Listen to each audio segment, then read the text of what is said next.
Video like जरूर कर लीजिए और ऐसे वीडियो लगातार फ्री में पाने के लिए चैनल को तुरंत सब्सक्राइब कर लीजिए और बेल आइकन को जरूर टैप कर लीजिए ताकि आगे भी सारे वीडियो आपको मिलते रहे। यूट्यूब में फॉलो करते हैं तो प्लीज ये वाला फ्री टेलीग्राम चैनल जरूर ज्वाइन कर लीजिएगा। सारे नोटिफिकेशन सारे अपडेट यहीं पे आते हैं, ध्यान रखिएगा। सारे क्वेश्चन अटेम्प्ट करिए और स्कोर अपना तुरंत कमेंट करके बताइए कितने सही हो रहे हैं कितने गलत हो रहे हैं, जल्दी से कमेंट करके बताइए। मैं वैभव और आप लोग देख रहे हैं UPPSC best online coaching YouTube channel. दोस्तों आज के इस वाले वीडियो में हम लोग इंडियन हिस्ट्री के कुछ बहुत इंपॉर्टेंट क्वेश्चंस को कवर अप करने वाले हैं। जैसा ये आप क्वेश्चन देख रहे हो अपनी स्क्रीन पर, इसमें एक तरफ आपको बुक्स के नाम दे रखे हैं और एक तरफ ऑथर्स के, और यहाँ पर नीचे कोड दिया हुआ है और आपको बताना है कि सही कोड कौन सा होगा। सो एक एक करके यहाँ पर हम देखना शुरू करेंगे और देखेंगे कौन सा यहाँ पर हमारा सही कोड आएगा। सबसे पहली जो बुक है वो है आपका तबकाते अकबरी।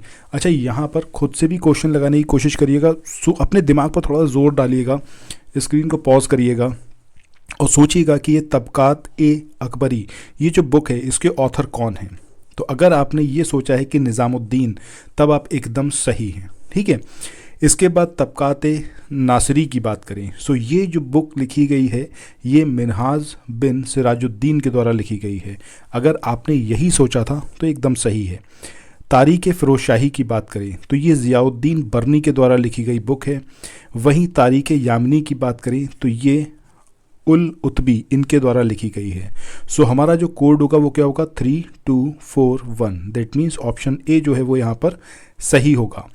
ये जो क्वेश्चंस आप देख रहे हो ना, ये क्वेश्चंस आपको एग्जामिनेशन में 100% देखने को मिलेंगे। हो सकता है डिट्टो ऐसा ही क्वेश्चन ना हो, बट ये जो बुक्स हैं और ये ऑथर्स हैं इनके नाम आपको पक्का देखने को मिलेंगे, ठीक है। चलो नेक्स्ट बात करते हैं पॉलिटिक्स इन इंडिया। ये जो बुक है इसके रचयिता कौन है? विद्युत चक्रवर्ती, रजनी कोठारी, रोमिला थापर या फिर AK दुबे। तो सही आंसर क्या आएगा हमारा? ऑप्शन बी यानी कि रजनी कोठारी। इसके बाद ये क्वेश्चन फिर से रिपीट हुआ है जिसमें पूछा गया है कि पॉलिटिक्स इन इंडिया ये जो बुक है इसको किसने लिखा है। सो आंसर क्या होगा हमारा? ऑप्शन ए यानी कि रजनी कोठारी। मूव ऑन करते हैं नेक्स्ट क्वेश्चन पे। यहाँ पर बात हो रही है कि परवेज़ मुशर्रफ की जो जीवनी है या फिर जीवन कथा है in the line of fire, इसके जो लेखक हैं ये कौन है? ये हुमायूं गौहर हैं, ये हामिद कश्मीरी हैं, ये ज़ाबिर हुसैन हैं या फिर इनमें से कोई नहीं। तो सही आंसर क्या आएगा हमारा? ऑप्शन ए यानी कि हुमायूं गौहर। इन्होंने परवेज़ मुशर्रफ की जीवनी in the line of fire इसको लिखा है। इसके बाद नेक्स्ट क्वेश्चन की बात करें, फिर से यहाँ पर आप देख रहे हो कि दो सूची दे रखी हैं, एक में आपको ऑथर्स के नाम दे रखे हैं और एक तरफ दिया हुआ है वो जो बुक्स इनके द्वारा लिखी गई हैं। सो एक एक करके यहाँ पर हम देखना शुरू करते हैं। सबसे पहले यहाँ पर हम बात करते हैं किसकी? मुंशी इंशा अल्लाह ख़ान। अब ये जो मुंशी इंशा अल्लाह ख़ान है इनके द्वारा क्या लिखा गया? ये है आपका उदय भान चरित। ये मुंशी इंशा उल्लाह ख़ान इनके द्वारा लिखी गई है। वहीं बाबू। तो आगे चले नेक्स्ट क्वेश्चन को देखें। इससे पहले कुछ एक इन्फॉर्मेशन है आप लोगों के लिए जो बहुत इंपॉर्टेंट है। अगर आप लोग उत्तर प्रदेश PCS की तैयारी कर रहे हैं, आप RO की तैयारी करना चाहते हैं, BEO की तैयारी करना चाहते हैं, इन तीनों एग्जाम की अगर आप तैयारी करने चाहते हैं तो स्टडी फॉर सिविल सर्विसेज के कोर्सेज को आप ज्वाइन कर सकते हैं कंप्लीट तैयारी के लिए। ये वन स्टॉप डेस्टिनेशन है, यहाँ पर आपको सब कुछ मिलेगा जिसमें स्टडी मटेरियल रहेगा, टेस्ट सीरीज रहेंगी, पेड क्विज रहेंगी, सब कुछ आपको एक ही जगह पर मिलेगा और ये सब कुछ सफिशिएंट होगा आपके एग्जाम को क्रैक करने के लिए, एग्जाम को निकालने के लिए। लेटेस्ट ग्रुप स्टार्ट हो चुके हैं और उन ग्रुप में आपको एडमिशन लेने के लिए सिंपली जो ये नंबर मैं आपकी स्क्रीन पर लिख रहा हूँ इन नंबर्स पर आप कॉल कर सकते हैं। 8564880530 इस नंबर पर आप संपर्क कर सकते हैं। इसके अलावा 9696066089 इस नंबर पर कांटेक्ट कर सकते हैं या फिर आप 7523864455 इन तीनों में से किसी भी नंबर पर कॉल करके आप हमसे संपर्क कर सकते हैं और ये लेटेस्ट ग्रुप जो है इसमें आप एडमिशन ले सकते हैं। देवकी नंदन खत्री की बात करें, सो इनके द्वारा क्या लिखा गया? इनके द्वारा कजरी की कोठरी इसको लिखा गया। पंडित प्रताप नारायण मिश्र की बात करें, सो इनके द्वारा हठी हमीर ये लिखी गई है। जयशंकर प्रसाद की बात करें तो कंकाल ये इनके द्वारा लिखी गई है। सो कोड क्या होगा हमारा? 4312। सो आंसर क्या होगा हमारा? Option B. इसके बाद मूव ऑन करते हैं नेक्स्ट क्वेश्चन पे। इस क्वेश्चन में यहाँ पर आपको एक तरफ त्यौहार दे रखे हैं और एक तरफ वो पर्टिकुलर राज्य जहाँ पर ये त्यौहार मनाए जाते हैं।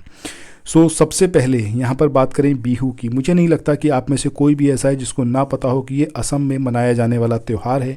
कमेंट सेक्शन में मुझे ये बताइएगा ये जो चारों त्यौहार हैं ये किस उद्देश्य से मनाए जाते हैं, पर्पस क्या होता है इनका, उद्देश्य मतलब क्यों ये मनाए जाते हैं, ठीक है, किस उपलक्ष्य में मनाए जाते हैं।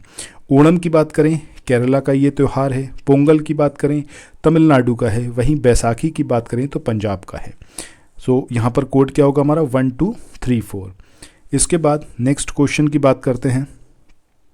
ये जो क्वेश्चन है इसमें आपसे पूछा गया है कि ओणम ये किस प्रदेश का त्यौहार है। तो अभी हमने देखा है केरला में मनाया जाता है।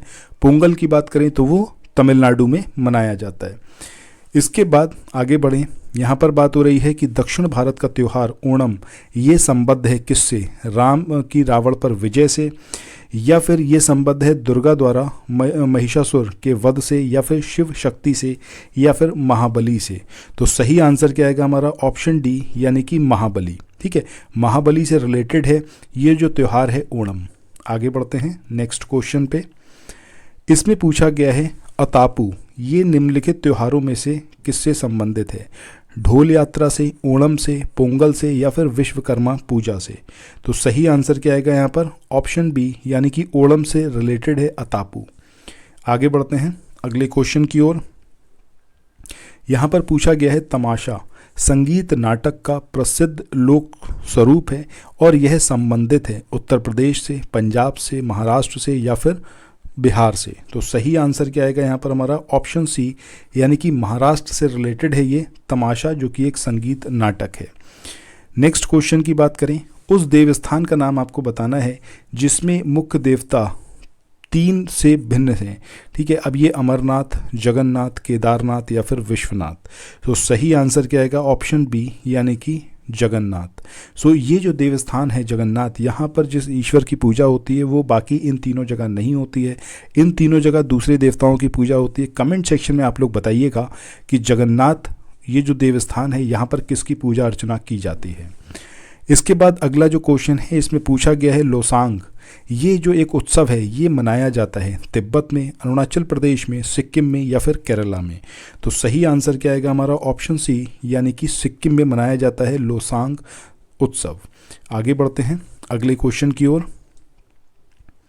इस क्वेश्चन में यहाँ पर पूछा गया है कि संस्कृत के प्रथम विश्वविद्यालय पीठ की स्थापना सर्वप्रथम कहाँ पर हुई थी, इंग्लैंड में, फ्रांस में, जर्मनी में, या फिर रशिया में। तो सही आंसर क्या आएगा यहाँ पर ऑप्शन बी यानी कि फ्रांस में सबसे पहले जो आपका संस्कृत का पहला विश्वविद्यालय पीठ है इसकी स्थापना कहाँ पर हुई थी, फ्रांस में। अगला जो क्वेश्चन है इसमें पूछा गया है चित्रगुप्त स्वामी मंदिर जिसे चित्रगुप्त का एकमात्र मंदिर माना जाता है ये स्थित है कांची में, मथुरा में, पुरी में, या फिर उज्जैन में। सो आई होप कि आप सबको एकदम क्लियर है कि ये कांची में लोकेटेड है चित्रगुप्त का एकमात्र मंदिर, ठीक है, जिसको चित्रगुप्त स्वामी मंदिर के नाम से जानते हैं। इसके बाद आज के सेशन के आखिरी क्वेश्चन की बात करते हैं कि उस स्थान का नाम बताइए जहां गीतकार श्री त्यागराज के सम्मान में नियमित रूप से त्यागराज आराधना त्यौहार मनाया जाता है। ये अड्यार में, तंजावुर में, मामल्लपुरम में, या फिर उडुपी में। तो सही आंसर क्या आएगा हमारा ऑप्शन बी यानी कि तंजावुर में। सो दोस्तों इसी के साथ आज के इस वाले सेशन को यहाँ पर एंड करते हैं। मिलते हैं नेक्स्ट वीडियो में। तब तक मैं आपसे ये रिक्वेस्ट करूँगा कि प्रीवियस वीडियोस को देखने के लिए प्लेलिस्ट में जाइएगा। अगर आप इस PDF को चाहते हैं या फिर स्टडी फॉर सिविल सर्विसेज के कोर्स में एनरोल करवाना चाहते हैं सो डिस्क्रिप्शन बॉक्स में कॉन्टैक्ट नंबर्स दिए हुए हैं स्टडी फॉर सिविल सर्विसेज के, उन पर बात करिए। और जो PCS का कोर्स है उसमें आप तुरंत एनरोल करवाइए क्योंकि यहाँ पर आपको सारी चीज़ें प्रोवाइड की जाएंगी 1 to all, और उसके बाद जो है आप इजीली मल्टीपल टाइम्स रिवाइज कर पाएंगे। सो यहीं पर अब आज के इस वाले सेशन को विराम देते हैं। Thanks for watching, bye bye.